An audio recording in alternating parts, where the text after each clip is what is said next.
Another day, another Concorde-like failure for the player base to choose from. This is coming from a new game that just had its release trailer and first impressions called Project Ethos, and it gives us a similar feeling to another massive failure that was just recently released. And of course, I'm talking about Concorde, the epically big failure for Sony and Firewalk Studios, who purchased Firewalk Studios, leading to the tragic launch of Concorde, which released to a peak number of players of around 680.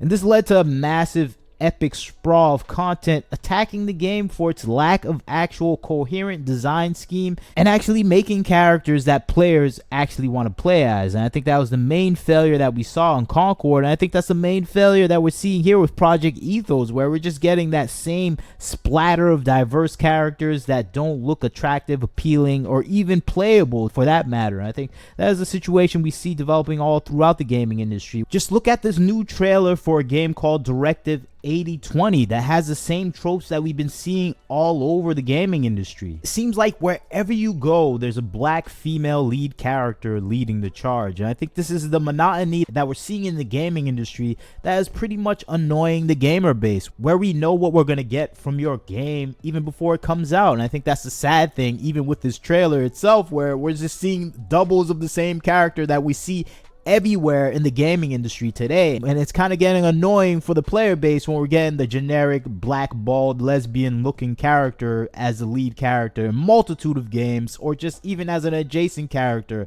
in a multitude of games. And this is leading to the backlash that we're seeing in the gaming industry today, where we just get these same stock characters in every single first person shooter game that is coming out nowadays. And it's not even restricted to first person shooters, it's open to every single game, where you get the standard character with the Killmonger cut that is diverse. And I think that's the thing that we see with Project Ethos from the outset, from its title screen, where we just see this character everywhere in gaming, and now we're seeing it here again, and it's going to push away the player base because we already see the lack of creativity being put into this game. If you look at other games that were released this year and beyond that, you see that same player archetype with that half-shaven hair, whether it's a man or a woman, that have the same hairstyle that we see all throughout the gaming industry. I think that is becoming a nuisance for the gamers themselves. As we're playing these games, we see the same character archetype prototype everywhere, and it's boring. If you are playing a numerous amount of games, which a lot of gamers are playing a large amount of games, and we're seeing the same character prototype model, same story design, same color palette, same everything, that is just not going to attract the game player to actually purchase your game. And that seems to lead a lot of people to look at Project Ethos as a Concorde clone, another game which is probably going to be released to high praise from the gaming journalists, because they did the same thing to Concorde. They praised it, they gave it the 7s, they said it was good, it was likable, it was playable, you need to give it a chance because it's a Sony product that you need to support, because Sony supports the game journalists. But I think a similar thing is going to happen here with Project Ethos, because it's coming from a studio that is highly supported as well, and I see this happening with every single project that is like this, where we're getting this half-hearted gameplay that is surrounded by these progressive political politics of the modern day gaming industry, where they're just trying to shape the gaming industry to reflect back their personal philosophies and morals, where it's not about the fun gameplay, it's not about the interactivity with the fan base, it's about making something that they agree with. And of course the corporate side is about making something that is similar to everything else. And that's why you have these Fortnite like third-person shooters that are coming out consecutively, and I think this is the game that we're seeing right here. Of course, Concorde was first person, but you have that same feeling with Concorde in this game, where it's just, okay, you're making this game for all the wrong reasons, where you don't even have game designers that are interested in making these games, and they're just more focused on that politically driven outcome that they want to see in the gameplay. And I think that is the look that we're seeing all throughout the market nowadays, where we even had a game trailer that looked exactly like the main character from Project Ethos a day later in Subnautica, where this is just becoming a nuisance to the game player base, where we're seeing incessantly the same character designs, the same goals within the gameplay that are being produced by these studios, where it's become a copy-paste industry nowadays, where of course we've seen a lot of Souls-like games come out from other studios, but we still got a different entire look and appeal of those games, like the Black Myth Wukong and a bunch of other Chinese games that have been coming out, where where they do have that similar Souls-like feel, but they made their own game in the process.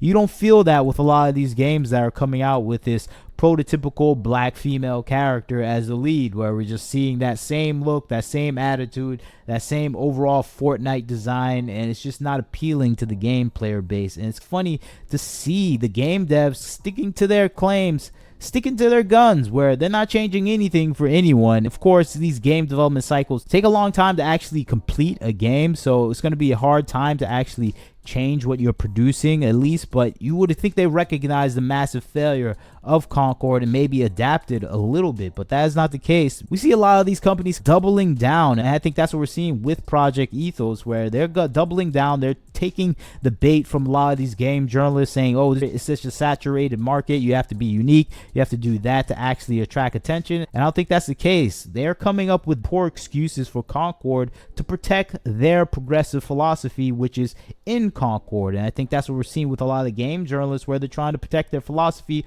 over guiding or actually criticizing these game studios, because it's not about the games anymore. It's about their political leanings. And I think it's reflective of what we're seeing with a lot of studios continuing on with this process of focusing on building projects on these DEI goals, diversity, equity, inclusion, of course, their progressive values. And that's why I think Project Ethos is maybe the overall culmination of that, where we're seeing that game actually produced again after just recently seeing Concord be just decimated in the market. And I think that's the situation overall in the gaming industry nowadays, where it's hard for them to turn away from their ideals because everything around them is reinforcing it for them. I think the game journalists are reinforcing it for them, and of course their personal ideologies. That's why when they hear criticisms about their games, they can just say it's all the racist people that they don't want to play their games, until no one is actually playing their games, and then they listen to the excuses of the game journalists saying, oh, you just messed up, it's just a saturated market, or maybe the evil racists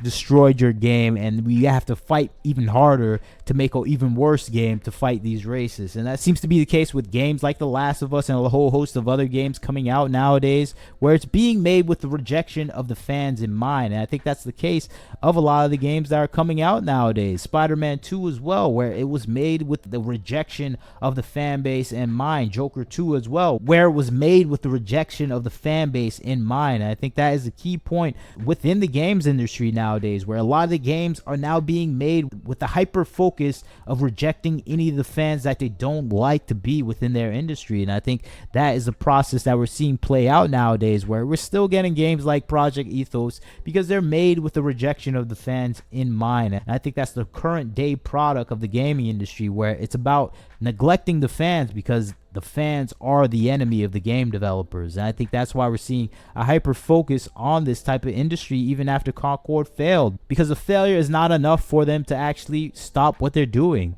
They need to continue on because it is a mission to change the overall gaming industry as a whole. And I think that is what we're seeing here with a lot of titles coming out nowadays like Project Ethos, where it's still about changing the gaming industry and it's not about the games anymore. And I think that's a sad state of affairs, at least from what I'm seeing from these cookie cutter designs and these overall boring, diverse looking characters that we always see now in the gaming industry. But maybe I'm wrong. Maybe you think this is just the gaming industry doing what it always does, trying to follow the trend, to follow the Fortnite, Overwatch trend with doing these sort of things. I think that's a possibility as well, but I think this is them sticking to their guns even with the facts in front of their face. But maybe I'm wrong. You tell me what you think. Like, comment, share, subscribe. This is Wagner Knows Why.